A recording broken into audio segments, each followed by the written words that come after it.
u vás sú asi iné zákony ako u nás. Proste nám ročne ten milión chýba. Dneska tie kontajnere u nás stoja na parkovacích miestach. Hej? Na konci dňa ale tieto náklady v zmysle zákona musí samospráva rozpočítať na občana.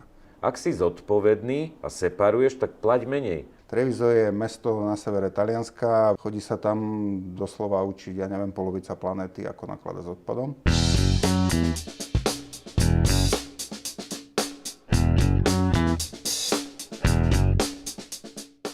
No a máme tu druhý diel podcastu Dvaja z kraja s Karolom Čepcom. Ahoj. Ahoj Karol. Ahoj, a Mišom Uherčíkom. Minulý podcast, alebo teda ten prvý podcast sme venovali čomu, Karol? Parkovacej politike. Parkovacia... Som takmer aj zabudol. No, vidíš. Parkovacia politika. Dostali sme teda, aj, no ty si dostal teda, že hodne komentárov, ale to najmä na Facebooku pod Reelskami. Ale priamo na YouTubeovom kanále, tam najväčší komentár bol z Košic, kde ja som sa teda strašne douražal, lebo pán si myslí, že mesto Martin je nejaká dedina, čo teda by som milé rád upozornil, že sme 9. najväčšie mesto na Slovensku. Ale teda nie, bol ten komentár úplne relevantný tým, že v Košiciach zavádzajú parkovanie, tak? Od 1. marca, ak si dobre pamätám, sídlisko KVP. No takže ako má to zmysel robiť tieto komunálne témy, má zmysel tento podcast rozvádzať. No a k čomu pôjdeme dnes?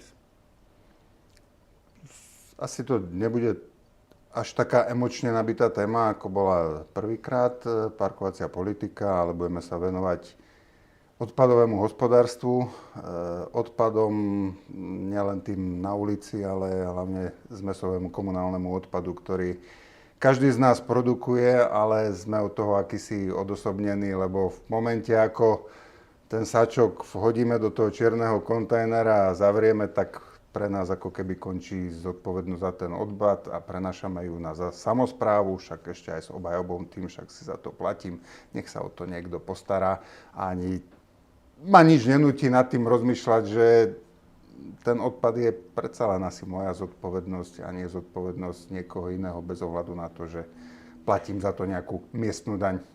No, zodpovednosť je taká široká téma, lebo so slobodou, ktorá k nám prichádza aj zodpovednosť. Mala by teda. Mala by.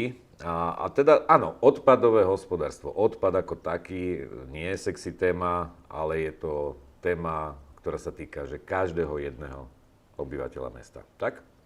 A navyše každý vie pridať ruku, či už pozitívnou formou, alebo negatívnou.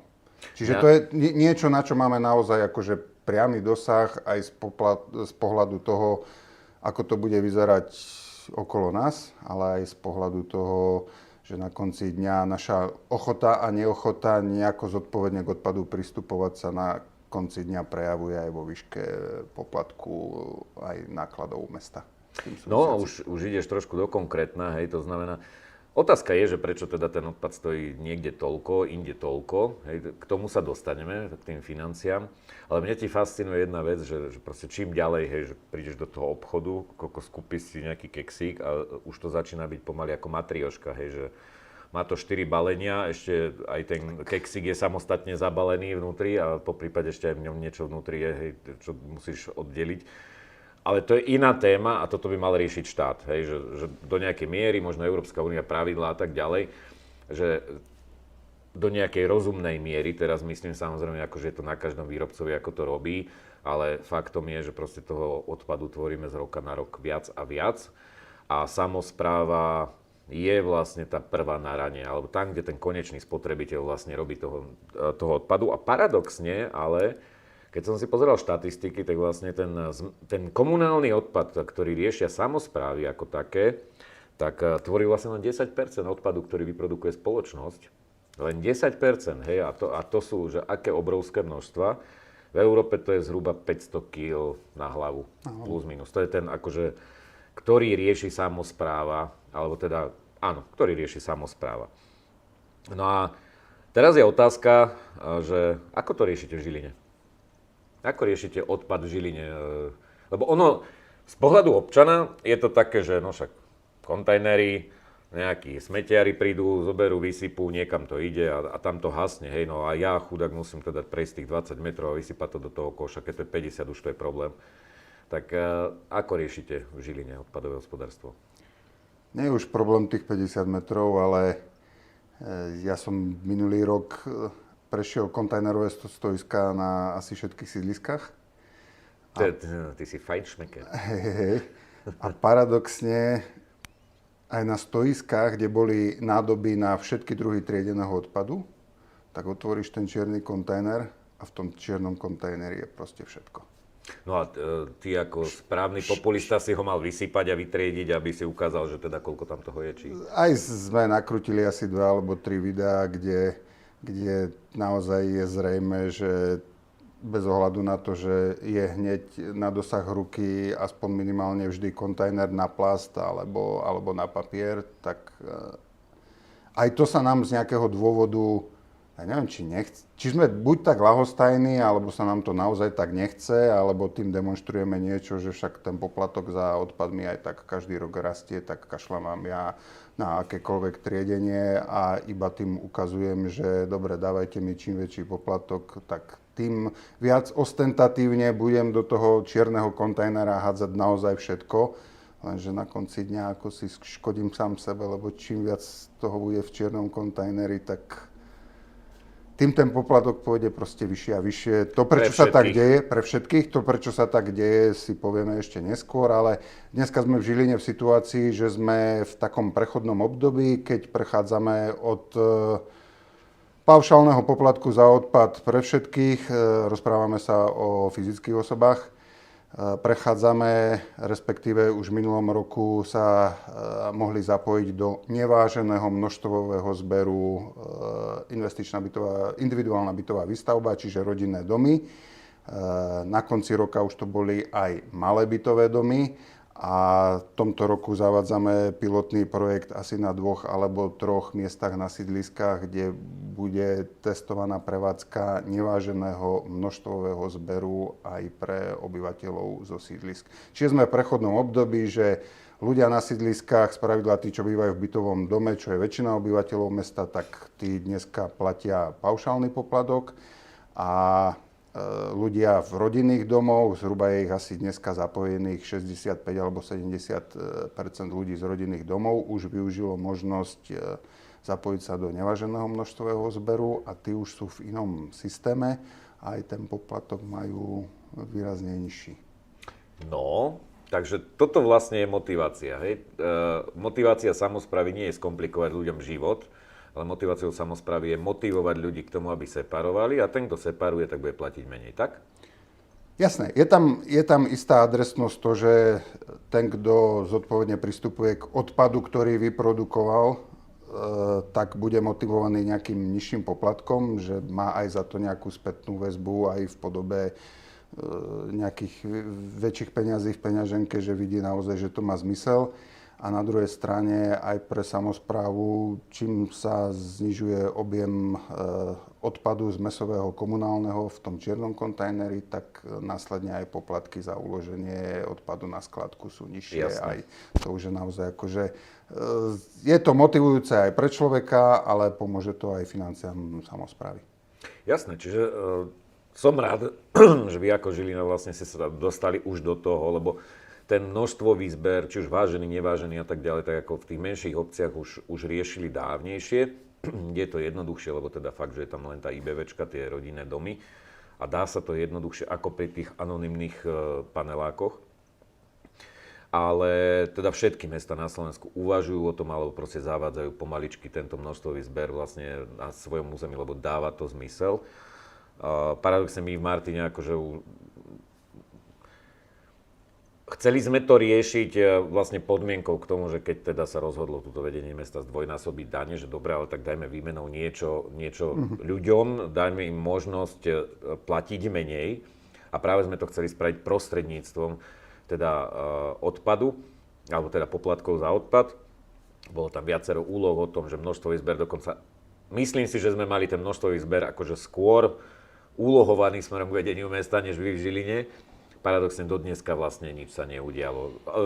udialo, hej, vymenili ľuďom pri domoch kontajnery, ale teda množstvo izber sa zatiaľ nerozbehol a ani sa tento rok nerozbehne, čo mňa veľmi mrzí, ale k tomu sa dostaneme, pretože sme na tom o mnoho horšie ako napríklad vy, ale je množstvo samospráv na Slovensku, kde teda ten množstový zber už beží a kde teda aj iné veci v rámci odpadového hospodárstva majú ďaleko vpredu oproti iným samosprávam, napríklad ako Martinu alebo aj Žiline. Takže poďme najprv k tomu, keďže snažíme sa byť tým podcastom, v ktorom sa teda či už poslanci, alebo aj teda verejnosť dozvedia o tom, že čo tá konkrétna politika znamená. Toto je vlastne politika odpadového hospodárstva, alebo teda to, čo v rámci samosprávy sa má riešiť v odpadovom hospodárstve. Základná vec, ktorou sa ja stretávam, skús to povedať aj ty za seba, je, že vlastne ľudia si myslia, že vlastne platia za všetok odpad ako taký, že teda keď sú tam tie nádoby, modrá, žltá, červená, zelená, kadejaká, čierna, takže platíme za všetko. Ako to je v tomto? Skús to povedať, lebo teda veľakrát vlastne doplňte nám taký kontajner a proste my im povieme, no, ale my nevieme tento kontajner doplniť, my vieme len iný kontajner doplniť. Tak skús v tomto spraviť v tom základe, hej, že za čo platí občan. Toto naozaj, už aj ako komunikácia je základ, to už sme sa rozprávali aj pri parkovacej politike, že ad jedna samospráva by mala edukovať a vysvetľovať ľuďom, že teraz, keď teda budeme sa baviť o odpadoch, že poplatok za odpad sa vzťahuje iba na odpad, ktorý je v čiernom kontajneri. A potom platí jednoduchá ekonomická logika, čím menej odpadu je v čiernom kontajneri, tým môže byť poplatok nižší, respektíve nebude razantne rásť. Ale naopak, čím toho odpadu bude v kontajneroch čiernych viac, tým väčší bude tlak, doplňte nám kontajner, lebo tento nám tu už nestačí, alebo zvýšte frekvenciu vývozu, ale na konci dňa... Čo už sú náklady? Na konci dňa, ale tieto náklady v zmysle zákona musí samospráva rozpočítať na občana. Čiže... u vás sú asi iné zákony ako u nás, ale k tomu sa dostaneme, hej, lebo teda ja som si vaše číslo teda pozrel, aj som si ich s tebou teda prešiel potom, že či teda som si dobre pozrel. Čiže áno, základ je to, že vlastne človek, občan, ktokoľvek na Slovensku žije, fyzická osoba, ešte to treba povedať, platí za ten čierny kontajner, že to je ten poplatok a ten zvýšok, to znamená ten triedený, či už plasty, papier, od 1.1.25 je to textil. Oleje pribudli, kuchynský odpad. Áno, bioodpad. Zelený odpad zo záhrad. Je toho, že strašne veľa. Ale to je vlastne vec, ktorou sa vysporaduje samospráva popri tomto nazvime. Potom je tam ešte stavebný odpad. To znamená, sú tam rôzne tie zberné dvory, kompost. Je toho, že strašne veľa, čo samospráva v tomto má zabezpečiť a vlastne celý verejný diskurs sa dal iba do toho, koľko je poplatok a prečo toľko platím. Tak. A paradoxne na Slovensku vlastne tie poplatky, už som to naznačil, že sú šialene rozdielne. Hej? Poviem ti príklad, mesto Martin má 36,50 a máme len paušálny, hej, v rámci fyzických osôb. Ano. Mesto Vrútky má 65. Hej, a teda máme spoločnú tabuľu, hej, to znamená, máme spoločnú skládku, kde sa to vozí, ktorá je vlastne tu, pri nás. A takže už len tu je vidno ten akože šialený rozdiel, ktorý je a ten vychádza z toho, čo som ti naznačil, hej, teda tie zákony. Takže treba povedať, že vlastne z pohľadu teda toho odpadu nejedná sa len o to, čo vidí ten človek na tom sídlisku, ale tá samospráva má zabezpečovať o mnoho viac. Čiže to je tá vizuálna stránka. No a teraz teda tie príjmy, že odkiaľ mesto berie peniaze na to, samozrejme tam sú ešte také drobnosti, hej, že environmentálny fond, tým, že my tu máme skládku, tak nám nejaký peniaz príde. Ale potom sú náklady. No a náklady nie je teda len to smetiarské auto, čo vidíme, ale že čo všetko do toho vlastne vstupuje. Vieš aspoň tak akože rámcovo, že čo to všetko znamená? Takto. Mnohé samosprávy asi v rámci poplatku majú širšiu paletu služieb, ale my u nás v Žiline máš teda zvoz odpadu, komunálneho, čiže čierny kontajner, čistenie kontajnerových stojísk, Jasné. umývanie kontajnerových Jasné. nádob, aj ich čistenie, ich výmena, lebo ako vandalizmus asi kontajnerový máte aj vy, aj my. Čistenie stojísk som už povedal a potom je tam napríklad občania tak veľmi radi žiadajú, že doneste nám opäť veľkokapacitný kontajner na jar, my si povyhadzujeme veci, čiže v zmysle zákona samospráva musí robiť jarný a jesenný kampaňový zber. Áno. Ale tieto náklady ako stále idú za tým občanom, aj keď majú pocit, že však vy nám to tu doveste, my si to tam vysypeme a niečo sa s tým predsa už udeje. Čiže jarný a jesenný zber veľkoobjemového odpadu. Čiže VKKčka, hej. Áno. A napríklad mnohí ľudia netušia, že zberné dvory, občan, ktorý má zaplatený poplatok za odpad, tak neviem, ako je to u vás, ale u nás môže, myslím, až do 1 tony ročne odozdať veľkoobjemový odpad na zbernom dvore bezplatne. U nás je tuším 0,5 tony, nie som si úplne istý. Čiže aj zberný dvor je v týchto nákladoch započítaný. A potom je tam ešte aj taká záležitosť, čo je dosť častá v poslednej dobe u nás na mnohých sídliskách, že trebárs niekto robí rekonštrukciu doma jadra alebo mení nábytok, tak všetok tento nábytok a ten odpad a to, čo nepotrebuje, nanosí kontajnerovému stoisku.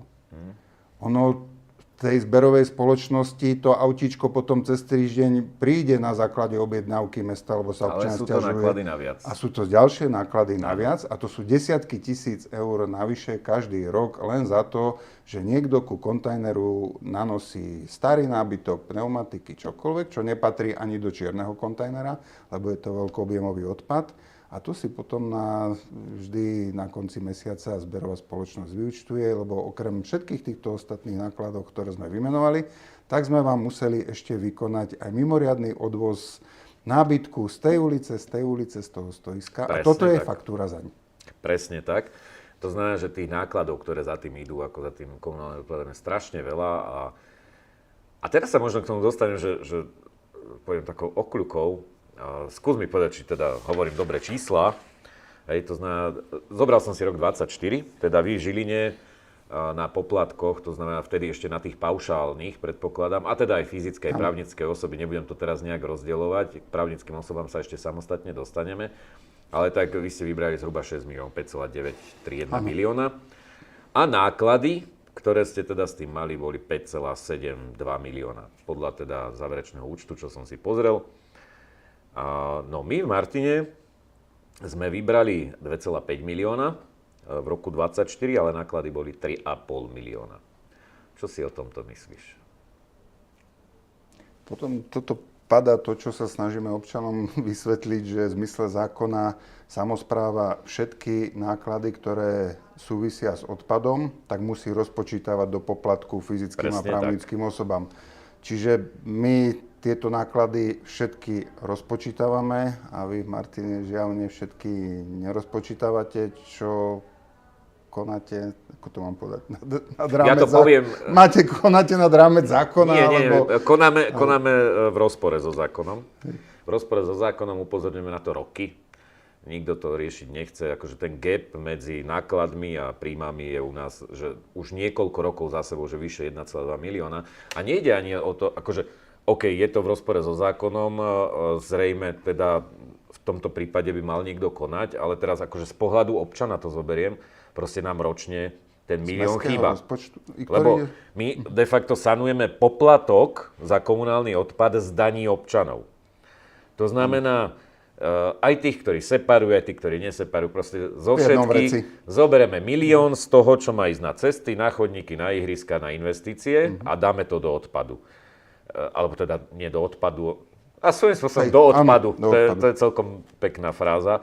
Čiže to je taká jedna vec, ku ktorej som sa chcel dostať a v rámci celého Slovenska vlastne tá samospráva by mala robiť plus minus, ono to nie je že na euro. Jasné. Ale malo by to byť tak, že plus minus tie náklady by mali zodpovedať vlastne tým príjmom, ktoré samospráva v rámci tejto kompetencie má a nemala by to sanovať z iných zdrojov. Takže takto je vlastne zákon kompletne na Slovensku postavený, čo sa týka financovania. Takže k tomu som sa chcel dostať a že tu je nejaký problém. A teraz, áno, samozrejme, hneď tá prvá myšlienka je, no však zvihnite poplatky pre ľudí a budete mať na tie náklady. Áno, len je to taká ožehavá téma. Samozrejme, teraz je pred voľbami, teraz to nikto nespraví. Ale v konečnom dôsledku aj tí ľudia musia cítiť, že potom vlastne niekde tie peniaze chýbajú. Hej, že jednoducho, keď ich zoberieš z jedného vrecka do druhého, že aj rozmýšľam teraz v hlave nad tým, že dať nejaký príklad z domácnosti, hej, že proste no nekúpim si chleba, ale proste budem tu dávať na benzín do auta a nebudem jesť, hej, že no proste akože to nefunguje dlhodobo takto. Niekde sa to prejaví. Čiže v každej jednej samospráve, kde takto konajú, tak vlastne nie je len, že v rozpore so zákonom, ale aj tí ľudia majú zhoršenú kvalitu života alebo tých verejných služieb, ktoré mesto má zabezpečovať.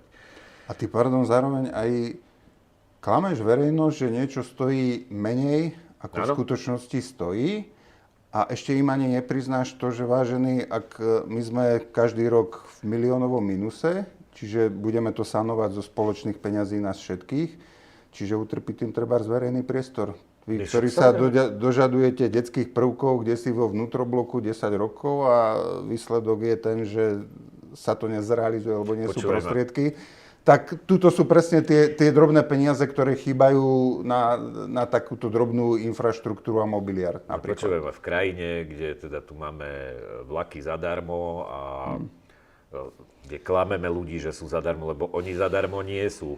Hej, že tie peniaze ako nenarastú na strome, kde tu prosto máme, že teraz som to niekde čítal na dôchodky v tomto roku, a teraz neviem tie čísla, ale ja neviem, 6 miliard vyberieme, 11 potrebujeme, plus minus autobus. Hej, to znamená tých 5 miliard, hej, že akože fakt, že 5 miliard, to je číslo s x nulami, hej, to si ani nevieme predstaviť. My si požičiavame vlastne na súčasnú spotrebu a nemá to kto vygenerovať. A klameme si a sme s tým spokojní a vôbec sa nepozeráme na to, že vlastne čo necháme pre tie budúce generácie, lebo raz to niekto bude musieť zaplatiť. Hej, a také tie... Lebo veľakrát, keď toto rozprávam, tak mi povie, že potom vojna odpisuje dlhy. No akože ja nerozumiem vôbec akože takémuto zmýšľaniu akože ľudí, ako tvárme sa a hospodárme zodpovedne, keď Dánsko dokáže byť v prebytkoch, Dánsko alebo Norsko, teraz neviem, asi som sa pomýlil, dokáže byť dlhodobo v prebytkoch, prečo by sme nemohli byť my nejakým spôsobom. Ale to proste, my sme zaciklení v tomto. A keď sa klame hore, prečo by sa neklamalo naprieč, aj tu? Naprieč celou spoločnosťou. Áno, tá spoločnosť akože v tomto je. Ale teda poďme z týchto teoretizovaní späť naspäť do komunálu. Skúsme rozobrať, že čo v rámci tých financií my vieme robiť ako samosprávy, že kde, lebo takto, tam, kde to je drahé, akože významne drahšie, tak logicky asi chýbajú zrejme nejaké tie riešenia k zefektívňovaniu toho nakladania s odpadmi. A teraz, OK, čo sa dá robiť povedzme, v rámci toho odpadu na tých sídliskách pri tých IBVčkách v rámci toho zberu zvozu a likvidácie komunálneho odpadu. Čo sa dá robiť, že kde je ten priestor na efektívnejšie riešenia podľa teba? Bude to mať dve vrstvy, ale ešte skočím a naspäť sa vrátim k tomu poplatku, že poplatok za odpad, keďže je to miestna daň, tak nie je možné meniť v priebehu roka. Čiže aj keď by si niekto uvedomil, že v mestskom rozpočte nám na odpady chýba 1 000 000 eur, tak v rámci toho roka rozpočtovými opatreniami s tým nič neurobíme, lebo poplatok za odpad sa môže schváliť iba v podstate na poslednom zastupiteľstve predchádzajúceho roka na rok až nasledujúci. Ano. Čiže ak sa uplynie rok, tak sa rok stratil a v rámci toho roka sa s tým nedá nič urobiť. To je podobný prípad ako daň z nehnuteľnosti, že vždy je to až od 1.1. nasledujúceho kalendárneho roka. No a čo sa dá urobiť? My v tejto situácii teda, že sme sa rozhodli s cestou neváženého množstvového zberu, kde na konci dňa už dneska vieme podľa predchádzajúceho roka, počas ktorého teda to platilo pri rodinných domoch, tak vieme, že sme výrazne poklesli na objeme vygenerovaného komunálneho odpadu z mäsového. Daj čísla. Vieš, aspoň radovo. Dáme do grafiky konkrétne, dáme do grafiky konkrétne, ale 30% obyvateľov Žiline žije v rodinných domoch. Áno. A minulý rok sa z tých 30% asi myslím 70% domácností zapojilo. A už pri nich je zrejme, že sme v medziročnom porovnaní medzi rokmi 24 a 25 vygenerovali z mäsového komunálneho odpadu o 12% menej. To je, mám pocit, 2700 tón. Super. To sú akože naozaj tisíce kíl. To sú zásadné čísla. Tisíce kíl, ktoré ukazujú, že asi toto je dobrá cesta. Ale veľakrát potom ľudia, keď aj tieto pozitívne čísla prezentujeme vo verejnosti, tak povedia, no, ale je to nasypané v iných kontajneroch, alebo ten odpad sa vozí trebárs na sídliska. Jasné, čiže odpadová turistika. Hej, ale ak mi ako celkovo klesá objem vygenerovaného z mäsového komunálneho odpadu, tak je zjavne, že jeho menej.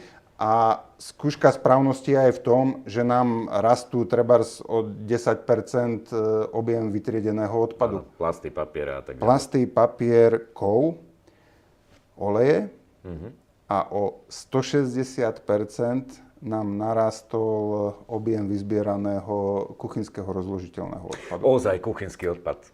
Dajme chvíľočku ku kuchynskému. Prepáč, skočím ti do toho, ale to mám ďalšiu storku. Ako zbierate u vás kuchynský odpad? No, sídliska, ktoré sú nevážený množstvový zber, tak v zmysle zákona musí tam, kde je stoisko kontajnerové, musí byť aj nádoba, u nás je to hnedá, na kuchynský biologicky rozložiteľný odpad. Tie domácnosti, ktoré k tomu pristupujú tak nejak aktívnejšie, tak majú doma malý komposter kvázi, alebo nejakú nádobku, majú tam biologicky rozložiteľné vrecká, do tých si to zbierajú a potom toto vrecko vyhadzujú. Objem? Aký máte kontajner? 1200 či 120? Nie, máme 120. My sme gradi, my máme 1200. Mali sme aj my veľké 1200, ale bol s tým problém. Na sídliskách neraz je problém aj tieto veľké kontajnery vyvážať, lebo my sme mali tie zvony, veľké hnedé, ktoré ale muselo chodiť auto s rukou a nie všade na sídlisku, keďže sa parkuje tak, ako sa parkuje, tak to bolo možné aj vhodné, aj bezpečné. Tak myslím, že už druhý rok máme klasické, myslím, že je to 120 litrové. 120 litrová. No, ako pri tých 1200-kách je obrovský problém. Za prvé, nikdy to nenaplníš. Že proste vždycky tam je toho relatívne málo. Je to aj v súvislosti s komunikáciou, aj v súvislosti teda s tou zodpovednosťou, čo sme sa bavili, s tým, že ľudia nie sú motivovaní vlastne nejakým spôsobom k tomu. No a tam sa ti kopia v lete ďalšie veci, potkany, smrad, tečie z toho, koncentrácia hmyzu. Akože strašne veľa problémov. Snažili sme sa to riešiť, zatiaľ sme nenašli teda akože odozvu v tomto a je to, že úplne do neba volajúci nezmysel aj z pohľadu nákladov ako takých, lebo fakt, že vyklapame vzduch, hej, prosto akože tvorí to strašne veľa, teraz odborná vec, hej, negatívnych externalít, hej, ten kontajner ako taký, takže sorry, taká odbočka k tomuto bioodpadu, alebo teda kuchynskému odpadu, alebo ako to nazvať, že vlastne tak, ako aby to ľudia tomu rozumeli. Čiže je množstvo samospráv, ktoré vlastne prešli tým, že rozdali vlastne domov tie nádobky na to, aj so sáčkami. My sme dokonca museli počúvať riešiť to, že my sme nemali dohodnuté to, že to tam môžu v akýchkoľvek vreckách hodiť a pritom vlastne tam, kde sme to vozili, tak im bolo jedno, že či sú to kompostovateľné vrecká alebo nie. Ale my sme ľuďom povedali, že môže to tam ísť len v kompostovateľných vreckách. Čo ďalšiu bariéru sme tým ľuďom dávali, aby vôbec sa snažili takéto niečo robiť. Takže ako toto jedna z našich poslankyň riešila, a nakoniec toto sa nám podarilo nejak teda vyriešiť. No ale teda bioodpad. Ja sa tu pozerám do tých vecí, že kde by sme sa mali ďalej posunúť, hej, že toto je vlastne akože tá nákladová časť, hej, že, o ktorej sa baví, alebo teda to hľadanie toho efektívneho riešenia v rámci toho čierneho odpadu. A ono faktom je, že najdrahší odpad, ktorý je ten zmesový komunálny odpad. Čiže vlastne každá to, čo by samospráva mala robiť, je riešenie, že ako znížiť objem veľkého odpadu, pretože ten je najdrahší. Hej, to znamená, že my keď z toho veľkého kontajnera spravíme len pol kontajner, keď to tak zoberiem, že polku z toho dokážeme vytriediť, a to sa dokáže vytriediť, tak platíme len polovicu. V úvodzovkách, hej, že teraz vo veľmi akože zjednodušenej matematike, ale zase, aby to aj bežní ľudia tomu porozumeli, čiže keď tu budú tie plasty, papiere a tak ďalej, to, čo ty si vravel, hej, že keď ste to otvorili a vidíš to tam, teraz keby to skončilo vedľa, za to neplatíme nič. My ako ľudia, ktorí teda žijeme v nejakom danom konkrétnom meste, jednoducho ten polkontajner, keď dokážeme vytriediť, čo je úplne že normálna vec, a ja teda tu mám aj nejaké dáta z Európy, že sa to dá robiť, tak jednoducho tam všetky riešenia by mali smerovať k tomuto. Takže, a skúsim aj tie čísla povedať, hej, že proste v rámci Európy, takto aby na toho jedného obyvateľa v rámci tých 10%, čo som vravel, že teda ten komunálny odpad, alebo proste to, čo riešia samosprávy, je zhruba 500 kg. Je to 10% celkového odpadu, lebo proste je odpad ešte vo výrobách a tak ďalej, že toho je strašne veľa, aj inde. Tak zhruba 500 kg je to na obyvateľa. Čo teda príklad, hej, že v roku 2023 Češi boli jemne nadpriemer, v Dáni takmer 800 kg. Mali toho, čo riešila samospráva. Mám tu Rakúšanov, takisto 800 kg. Slovensko podpriemer, sme pod 500 kg, Slovinsko na priemere a Slovensko tuším 487 to vtedy bolo. A ešte keď som pri tých číslach, ako ja to dám aj do infografiky vzadu, len ani tebe som tieto čísla ešte neukazoval, ale de facto sú ako keby také 4, čo Európska únia sleduje, alebo proste v tých dátach, ktoré sa sledujú, sú také kľúčové sú 4 veci. Hej, to znamená skladkovanie, spaľovanie, recyklovanie a kompostovanie. Plus, minus, toto sa dá povedať. Hej, čiže skladkovanie, akože ten priemer, Únia tlačí na to, aby sme čím ďalej tým menej skladkovali. Hej, to znamená, ten priemer v Únii je, hej, že 115 kg na osobu sa vyskladkuje. Na Slovensku 183. V rámci tých 456 kg. Hej, že to 511, z 511 115 sa vyskladkuje v Únii priemerne. U nás zo 456 sa 183. Veľký podiel máme odpadov. Obrovitánsky. V Únii zase to spaľovanie. Máme, že 129 kg z tých 511. Na Slovensku máme 56 kg z tých 456, alebo dokonca len 36, to som ani neviem, ako som si to napísal. Strašne malý linko dávame do spaľovania. Potom máme recyklovanie. Priemer Únie je 147 z tých 511. Na Slovensku 154. Čiže my dokážeme ako v nejakom priemere recyklovať relatívne na tej priemernej úrovni. A kompostovanie v priemere v Únii 99 kg, to sú všetko dáta za rok 2023, 99 kg z tých 511, na Slovensku 83 z tých 456. Čiže ono, tak na povrchu tie čísla vyzerajú veľmi dobre v tom zmysle, že my dokážeme ako keby v rámci tých dvoch kľúčových zložiek, to znamená recyklovať, kompostovať, dokážeme byť na tom priemere plus minus. Hej? Áno. Ale problém je, že vlastne ten potenciál je ďaleko, ďaleko väčší. Že my aj tie čísla Únie ťaháme vlastne dole tým, že napríklad to spaľovanie alebo to skládkovanie máme strašne vysoké, čiže aj ten trend je z toho skládkovania ísť do toho spaľovania a tam teda sa otvára, že obrovská téma a to sú spaľovne, ale tu by som si nechal asi nakoniec, že to bude taká pekná téma. Čiže čo som týmito číslami chcel povedať je, že proste ten priestor na to zlepšovanie v rámci tohto je veľký a že keď sa pozeráme na odpad a na náklady na odpad, tak napríklad tá samospráva veľkú mieru tej vytriedenosti z tohto pohľadu, ktorú som vravel, hej, že zase, aby ma niekto za slovíčka nechytal, ale my napríklad v tom kompostovaní máme že šialene veľký potenciál.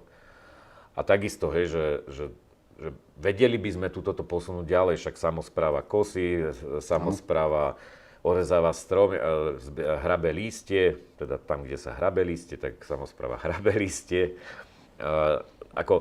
Že ten zelený materiál, že jeho strašne veľa, samozrejme potom sú to, že môžeme to riešiť bioplynky, môžeme kompost riešiť, akože je toho zase veľa, hej, že čo vieme s tým robiť, ale že tam je tiež ten potenciál obrovský, ktorý sa môže v konečnom dôsledku prejaviť ľuďom v peňaženke, že vlastne tie náklady tej samosprávy budú nižšie a tým pádom aj ľudia budú potenciálne menej platiť. A hlavne menej platiť, by mali zodpovední ľudia. Tak. Tí, ktorí proste sa snažia triediť. A úplne chápem každého jedného človeka, ktorý príde a povie, že a na čo budem separovať, čo platím rovnako. Preto akože klobúk dole, že v Žiline separujete. A kde ešte vidíš niekde, že ten potenciál v rámci samosprávy, že kde je hľadať efektívne riešenia na to, aby celkovo ten balík na ten odpad bol menší? Nepôjde to bez zapojenia občanov. Áno. A vieme ich zapojiť iba tak, že im budeme naozaj prizvukovať, bez ohľadu na to, že či by sa samospráva pustila do neváženého množstvového zberu, tak vieme, ja si myslím, že sa dá časť poplatkov ušetriť tým, že by sme naozaj ľudí opakovane non-stop vyzývali, prosili, žiadali, čím menej odpadu dávajte do čierneho kontajnera, lebo za ten platíte. A za ten platíme my všetci spoločne, vy v poplatku, samospráva, my všetci dokopy. A čím viac bude toho... Ale prečo, keď platím rovnako? Na čo? Dobre, iný pohľad. Keď sme pripravovali zavedenie neváženého množstvového zberu, mali sme k tomu poradenskú spoločnosť a ona urobila rozbor kontajnera pri rodinných domoch a urobila aj rozbor kontajnera na sídliskách. Zo 120-litrovej nádoby, čo je štandard na prírodzených domov, čierny kontajner na zmesový komunálny odpad, tak priemerne 71% toho odpadu tam nemuselo byť. 71% toho objemu, ktorý bol v tom kontajneri, tam nemusel byť a mal byť vo farebných kontajneroch, za ktoré neplatíme. A pri panelákoch, pri bytových domoch veľkých, na sídliskách, 76%. Typoval som, že viacej. 76% odpadu v čiernej nádobe by nemalo byť. Čiže v tej mojej retorike, akože my môžeme 3/4 kontajnera vyseparovať. Áno. 3/4 kontajnera je možné bez problémov vyseparovať. Tam nebolo nič mimoriadne. Tam groje kuchynský odpad, zelený odpad, kový plasty. To štandard, to, čo spravidla vedľa čiernej nádoby býva aj tie farebné, tak len to proste triedi do tých farebných. 76% objemu čiernej nádoby na sídliskách by nemuselo Čiže v tom v globále... A na konci dňa to znamená, že by tam nemusela byť 1100 na tom sídlisku, alebo by nemuseli byť 3 vedľa seba, alebo už keď sú 3 vedľa seba, tak frekvencia vývozu by mohla byť polovičná, tretinová. A na konci dňa je to všetko, buď vyvážam menej často, alebo menšie kontajnery, alebo menej kontajnerov. Na konci dňa vždy to bude znamenať menšie náklady. Bez ohľadu na to, že by som sa hýbal do množstvového zberu. Dobre, ale stále si mi neodpovedal mne ako občanovi. A čo ma núti do toho, aby som to separoval? Však zaplatím tiež tých 36 eur. 40, 50 a tak ďalej. Nebol som pripravený na takúto situáciu, lebo dobre. neviem na ňu slušne reagovať. No, dobre. No, smerujem len k tomu, že akože riešením je motivácia separovať. To je celé.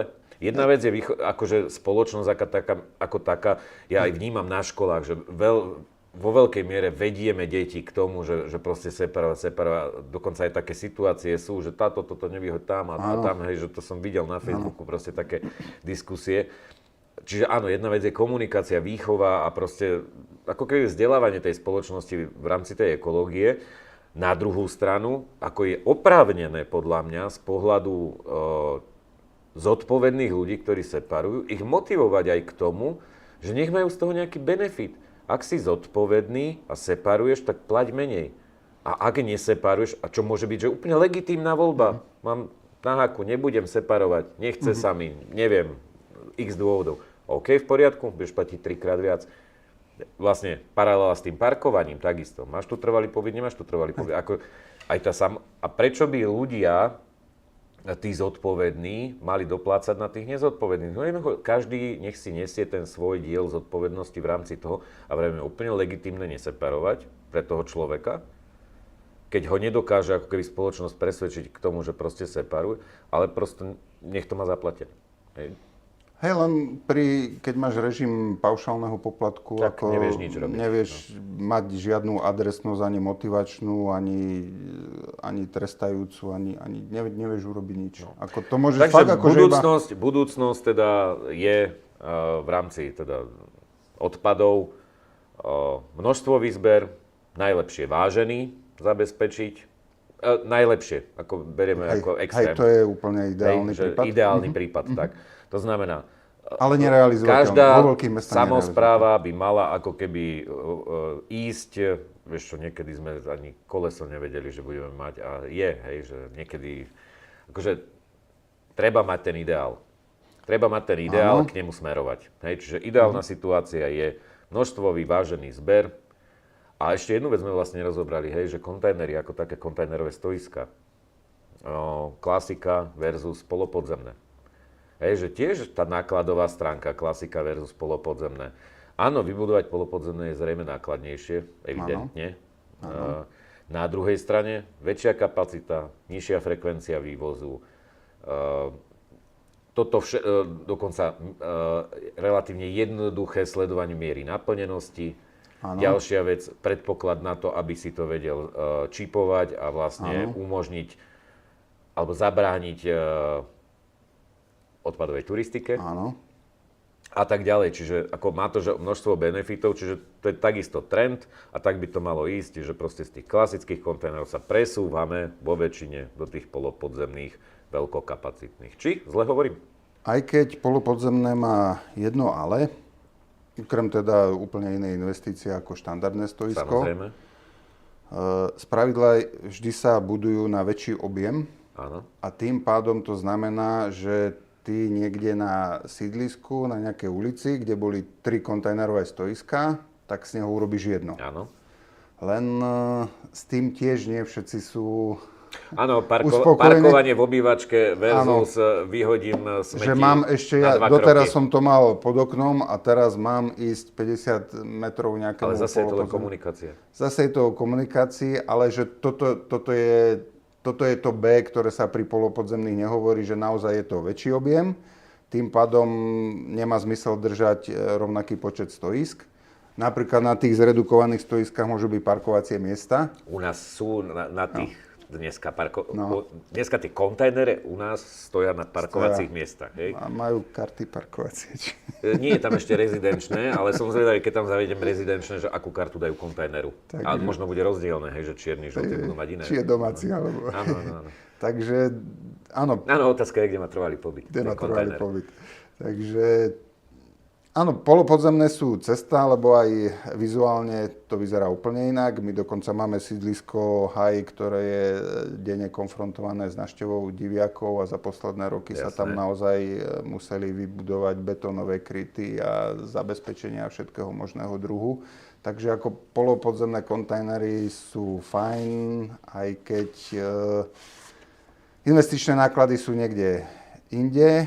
A nie všade sa polopodzemný kontajner dá vybudovať, predovšetkým pozerám sa napríklad cez optiku centra mesta, kde sú inžinierské siete na každom kroku, zelen, stromy, verejné osvetlenie, kanalizácia, čiže nie všade, kde by sa polopodzemný kontajner zmestil, tak je ho možné aj vybudovať. Úplne ako jednoznačné, hej, zase na druhej strane, ako netreba sa báť hľadať tieto riešenia. Hej, že k tomu by sme mali ísť k tej motivácii toho, že proste, alebo teda k tým cieľom tohto. A ešte jedna vec, keď som sa pripravoval na toto, tak vlastne sme sa tu bavili, sme mali taký small talk, že Treviso, Ljubljana a ty si ma zabil tým, že ty si bol v Trevise, hej, tak čo teda by ste vedeli, hej, že Treviso je teda taká meka toho, že kde sa všetci chodia učiť, ako sa teda robí s odpadom, tak daj trošku z toho Trevisa, že čo to znamená a teda, že prečo práve Treviso. Keď teda sa na meste rozhodovalo, takto bola aj iniciatíva od poslancov, že čo ideme dlhodobo robiť s odpadom v meste, lebo sme naozaj boli v tom režime, že rastie poplatok, lebo objektívne rastie, lebo rastú všetky náklady.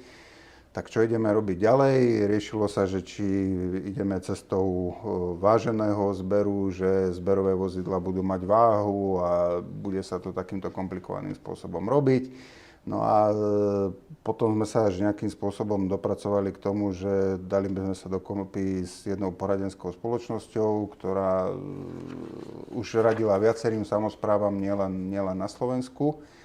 A od nej prišla iniciatíva, že predtým, ako sa začneme nejakým smerom uberať a o tom intenzívnejšie rozprávať, tak kto máte záujem, poďte sa s nami pozrieť do Trevíza. Treviso je mesto na severe Talianska, veľkosti Žilina má 80 000 a Treviso má, myslím, 82 alebo tak. Čiže veľkostne veľmi podobné Žiline. Chodí sa tam doslova učiť, ja neviem, polovica planéty, ako nakladať s odpadom. A čiže bola taká možnosť, aby si zase ľudia nemysleli, že nám samospráva zaplatila výlet. Jasné. Výlet, lebo to bolo hneď, keď sme dali informáciu, že poslanci sa idú vybrať na výlet do Trevisa, takisto im to všetci my zaplatíme, tak sme si sami, každý jeden zaplatil, myslím, 495 €, alebo koľko bol ten poplatok. Bolo to naozaj, po obede sme leteli zo Švechatu do Benátok, odtiaľ preprava do Trevisa, prespali sme a na druhý deň sme... Rozprávame o odpade, kašli na Dobre. lety. No a Treviso ti je pre každého, komu záleží na odpade, tak to je normálne, že meka. A pred pár rokmi sa ten región, kde je 49 samospráv, má to asi 500 000 obyvateľov, čiže plus minus Žilinský kraj, Áno.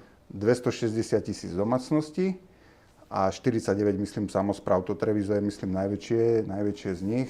Tak urobili ti spoločnú firmu a to Treviso pristúpilo až trošku neskôr, že si spoločne idú spravovať odpad od A až do Z, od jeho zberu, zvozu až po spravovanie. Funguje im to tam asi dneska už 15. alebo 16. rok a majú vybudovanú kompletnú infraštruktúru. Treviso je sever Talianska, čím bohatý región. Čím bohatší región, tým viac ľudia prirodzene konzumujú, vygenerujú ďaleko viac odpadu.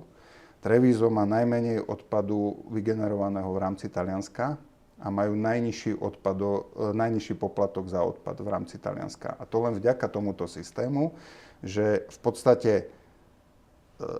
spoločná firma samospráv dneska majú režim, že človek má doma kybliky.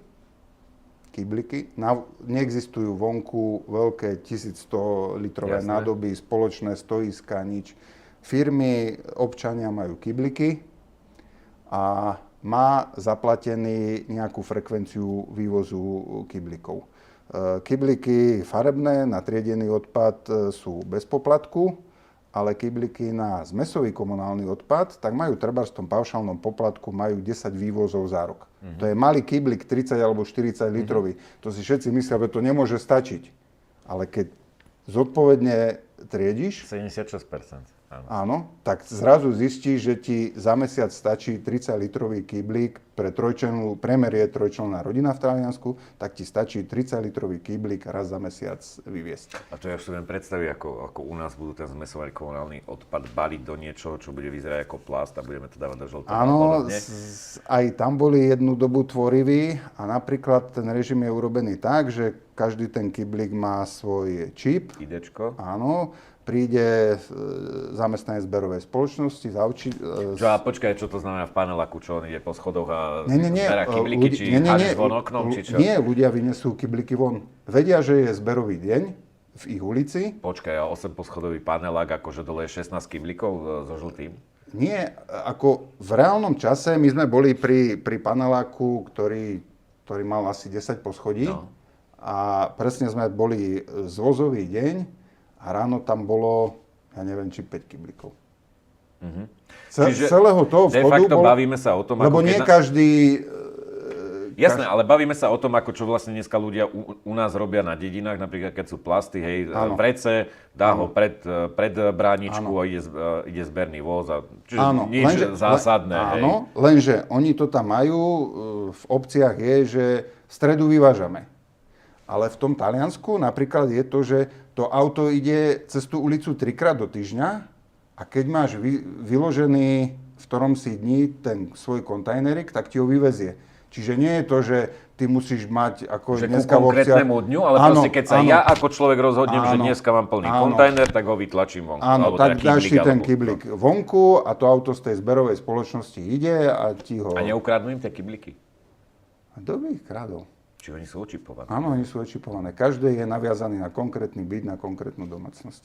Má svoj čip a... No, Fajne, počuj, ale ja teraz rozmýšľam, my sme štvorčlenná domácnosť a my toho plastu vyprodukujeme, že strašidelne veľa, hej, no. Akože keď by sme išli fakt, že úplne do detailov, tak ako viem si predstaviť ako jedno 100-litrové vrece do týždňa. No a my sme tam mali aj takú 2-hodinovú prednášku a keď sme sa pýtali, že veľa generujeme plastu, presne sme mali takúto reakciu. No to sú tie matriošky, čo som hovoril na začiatku. Áno, presne sme mali takú reakciu ako ty a sa ho pýtame, že no dobré, a plasty sa ako vyvíjali. Viete, čo je najväčší odpad plastov, nám povedal? Zredukujte donášku jedla. OK, tak my nemáme donášku jedla doma. Poviem ti príklad, hej, že ako teraz, že teraz čo mám v hlave. Kupujeme jahody sú v tom kelinku, hej, no proste neviem kúpiť jahody, že bez kelinka, tak salami, kelinku, saláma a tak ďalej, no proste akože OK, akože ad absurdum, ako keď by som strašidelne chcel, ako stalo by to strašidelne veľa peňazí, tak ako nekupoval by som aj ten plast, ale proste faktom je, že my sme tu pre obchodno reťazcovaní. Hej, a proste všetko toto je... V jednorazových obaloch kupujeme. My strašne veľa zjeme proste zeleniny, ovocia doma a proste toho je, že fakt, že veľa. Fakt, že 100-litrové vrece za týždeň si viem predstaviť, že u nás vyprodukujeme. Tomáš, farebné kybliky vynášaš bez poplatku. Čiže každý deň by som vynášal farebný kyblík.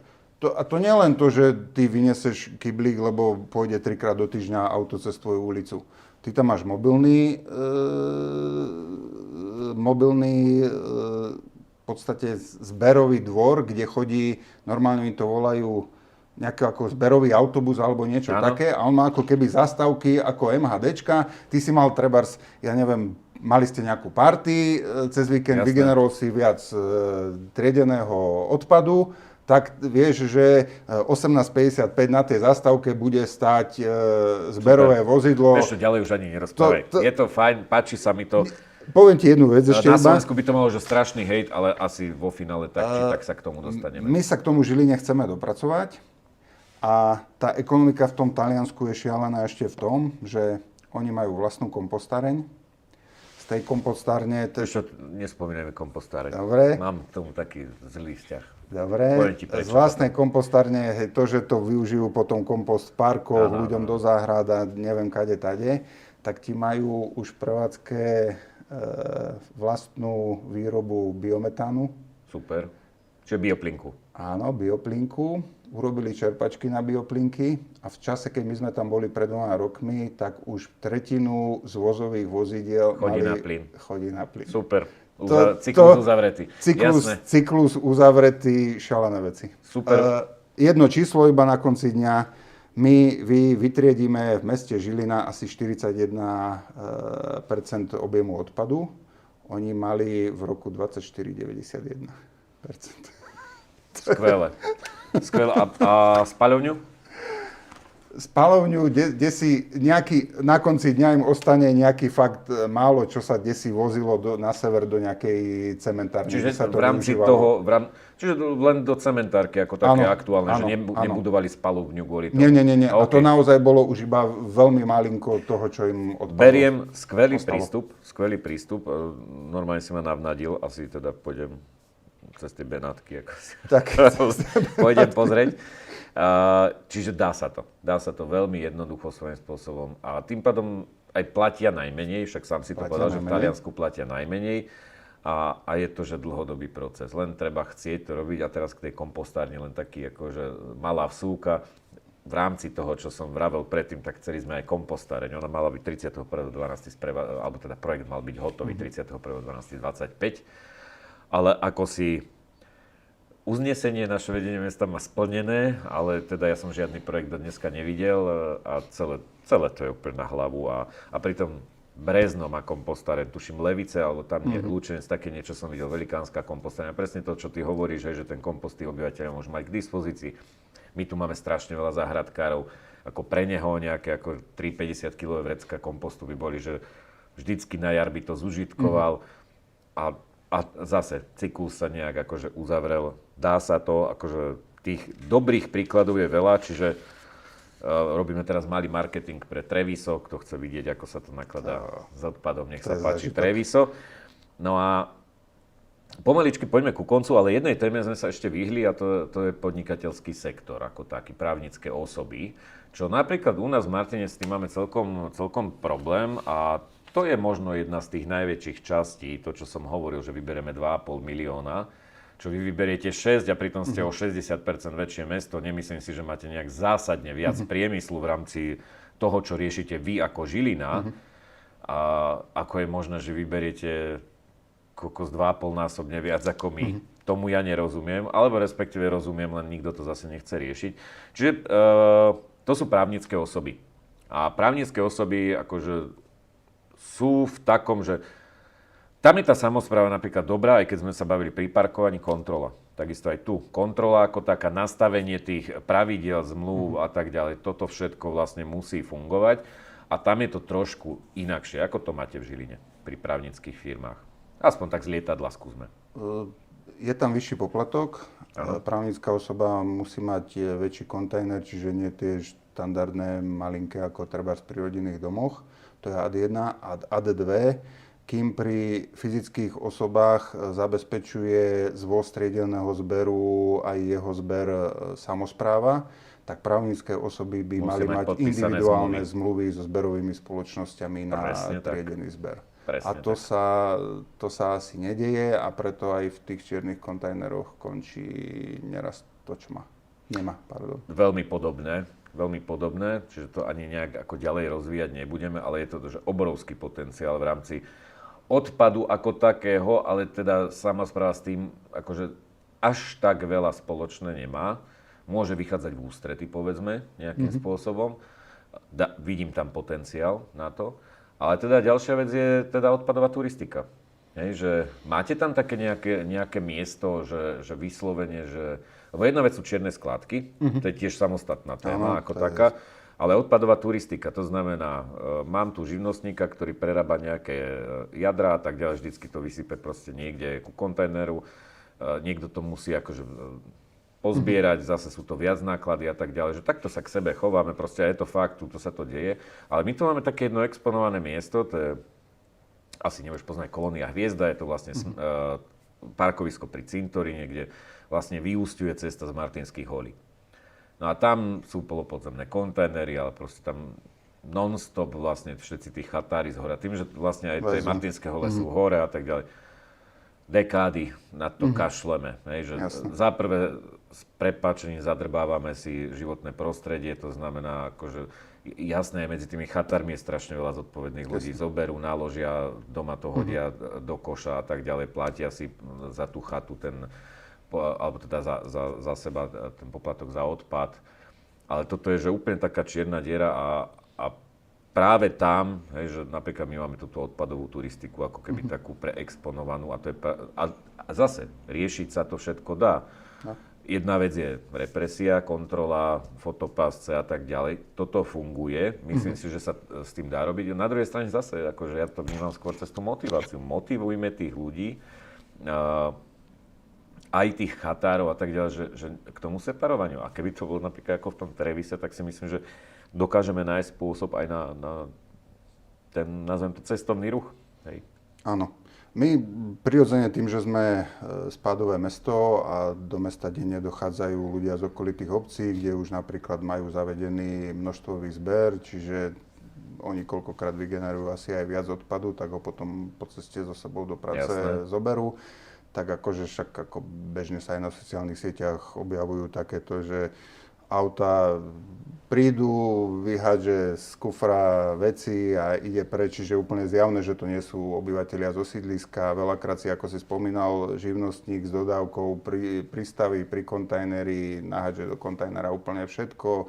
Niečo sa podarilo mestskej polícii vyriešiť, niečo nie. Ale tým, že raz budeme mať aj na sídliskách zavedený nevážený množstvový zber, tak budú všetky stoiská na čipy, budú zberné nádoby uzamknuté, neprístupné, takže zredukuje sa aj tento negatívny jav. A narastú čierne skladky. To je... Dobre. Jasné, môže sa stáť, ale ako Ja snažím sa vždy tak na čokoľvek pozerať tak pozitívne, Presne, aj tak na som to ľudí chcel, že... pozerať pozitívne a to, že naozaj máme za sebou prvý rok neváženého množstvového zberu v rámci rodinných domov, v časti rodinných domov a je zrejme, že poklesol objem zmesového komunálneho odpadu a narastol objem vytriedeného zberu. Čiže niekde sa to naozaj z toho čierneho kontajnera aj cez motiváciu poplatkom presunulo do tých nádob, kde to patrí. OK, a blížime sa trošku k záveru, že celkom by ma zaujímalo, že zhrňme toto do takej nejakej guličky, hej, že celé odpadové hospodárstvo z pohľadu samosprávy. A práve pozitívne smerom k občanovi. To znamená, že neriešme to tak, ako sa to vždycky rieši. Však tam je bordel, prečo by som... Že čo by mala byť, kam by mala smerovať tá samospráva v rámci teda tej starostlivosti o odpad a skús byť čo najširší, hej, to znamená, že ako to vidíš, hej, že a teraz nemyslím, že mi povieš, že chcem, aby to bolo ako v Trevizu, hej, ale proste na tie slovenské reálie, že ako to je, skús za teba zhrnutie, ja skúsim potom teda za seba a dáme tomu bodku. Ja by som sa kľudne aj držal toho Trevíza, lebo ja si myslím, že nie sme mentalitou o nič horší ako Taliani a tým, že aj ten sever je nejako bohatý, čiže aj Martin považujem za bohatší región, aj dobre, Žilina je asi niekde trochu. Mne hlavou prebehlo Gelnica severu. Už som to videl. Dobre. Takže, dobre, tak ostanem pri Žiline. Vieš o tom, že sme prišli teraz o 1200 pracovných miest a tak ďalej. Hej. Sledujem to. Takže, dobre, ostanem pri Žiline. Je to relatívne bohatý región. A ak toto naozaj v tom Taliansku zvládli takýmto spôsobom, tak ako nevidím, že my by sme mali nejakú mentálne horšiu kapacitu, či už vy alebo my, aby sme sa naozaj o toto minimálne nepokúsili. Už tie prvé výsledky v rodinných domoch ukazujú, že to je naozaj dobrá cesta. A mňa v tom Trevíze na tej prednáške zaujala jedna vec. Okrem toho, že oni ako prizvukovali, že jediný motivátor je naozaj poplatok. Áno. Ten, kto nechce triediť, tak ten odpad tam má naozaj veľmi drahý. Veľmi drahý, násobne drahší ako ten, čo triedi. Čiže ako zabudnite na reči, že prosím vás a neviem čo, oni naozaj majú zo skúsenosti, poplatok je najlepší motivátor, ale aj najlepšia sankcia zároveň. Veľmi od útleho detstva, od malých detí škôlok edukujú a tam na celej tej prednáške... A odpad redukujú. Áno, sorry. A motivujú ťa k tomu, aby si tam za 2 hodiny ani raz na tej prednáške nepadlo slovo ekológia, zelený, nič. Všetko bolo postavené. Musíte ľuďom naozaj donútiť ich uvažovať a uvažovať v schéme, že odpad je tvoj problém, že ty si ho vyprodukoval. A keď sa človek takto začne nad odpadom zamýšľať, tak zistí, že naozaj musím mať všetko v jednorázovom obale. Vrátim sa do toho obchodu, to bola dobrá myšlienka. A postav sa niekedy k banánom, tam si človek zobere trz banánov a my sme automatizovane naučení trz banánu dať do nikroténového sáčku. Dobre, áno. Väčšina spoločností že ani nie, ale naozaj sa postav k tým banánom a tam vidíš, že my naozaj akože nerozmýšľame v tej miere, v ktorej by sme mohli, že do keľu to trz banánov, kde to ovocie, tá dužina je obalená v obale, ešte toto idem dať do obalu. No. A v tom Trevíze naozaj prizvukovali na to, motivujte ľudí, hovorte im v dobrom, zlom, tam robia komiksy, robia videá, robia kalendáre, neviem čo, tam naozaj všetko je naučené na tom, aby si mal stále na očiach, že rozmýšľaj nad tým odpadom, rozmýšľaj nad tým, čo robíš. Nie kvôli tomu, že už my sme vyprázdnili slova ako že zelený, ekológia a budúce generácie. Jasné. Rozmýšľaj nad tým, čo robí, veď ako nie si s prepáčením zvieratko, si mysliaca bytosť, rozmýšľaj nad tým. A tie obaly v tých obchodoch, to sú, vidíš, sme sa naučili dávať všetko do mikroténu. No. My, na rozdiel od vás, tým, že dáš biologicky rozložiteľný kuchynský odpad do zlého vrecka, tak znehodnocuješ ten odpad. V tom Taliansku je to všetko, však aj my dávame biologicky rozložiteľné sáčky, ale počas Odorovej vlády bol v parlamente návrh, ktorý už bol aj odkomunikovaný s reťazcami. Všetky tieto sáčky, aj na banány, mali byť kompostovateľné. Bolo to v Národnej rade, lenže išli voľby, Národná rada sa potrebovala venovať úplne iným veciam. Tak toto neprešlo cez Národnú radu. A tam už boli aj reťazce s tým uzrozumené, aj všetci, ani by sa nezvýšila cena, nič, oni by to všetky tieto náklady absorbovali v rámci svojich nákladov, ale každý sáčok, ktorý by si človek zobral, by už bol biologicky rozložiteľný a mohol doma slúžiť na kompostovateľný odpad. A toto sa neudialo a žiaľ Bohu, dneska sa veľakrát stáva aj, čo je taká tá bariéra, keď ľuďom, aj ty si to spomínal, že nie, že chceme od nich, dávaj to do sačku, ale dávaj to do sačku takéhoto. Čiže toto aspoň mohlo, táto bariéra sa mohla odstrániť, ale žiaľ Bohu, dobré veci sú v tejto krajine na programe až na konci. Na konci. No, to je možno aj taký pekný záver, čiže áno, odpad nie je sexy téma, je to proste niečo, čo potrebuje strašne veľa vysvetľovania, ale je to, že na margo toho Trevisa je to extrémne praktická téma. Tak. Každému ten odpad prejde rukami, či už to je keksík, či to je pečivo, či to je čokoľvek, proste ten odpad nám prejde rukami a keď bude ten systém spravodlivý, vyčistený, keď bude efektívny a že ten človek to bude cítiť v tej peňaženke, čiže bude motivačný, tak v tom prípade vlastne jeho, podľa mňa, spoločnosť dokáže prijať, aj tí obyvateľia ho dokážu. Len zase, to je komunikácia. Čiže ďakujeme, že ste to dneska sledovali, sledujte diskusiu, dávajte nám podnety, tak ako aj v minulosti, dajte zdieľanie na náš podcast a veríme, že pri ďalšom podcaste rozoberieme ďalšiu zaujímavú tému. Ďakujem, Karol. Ďakujem aj. Ahojte. Ahojte.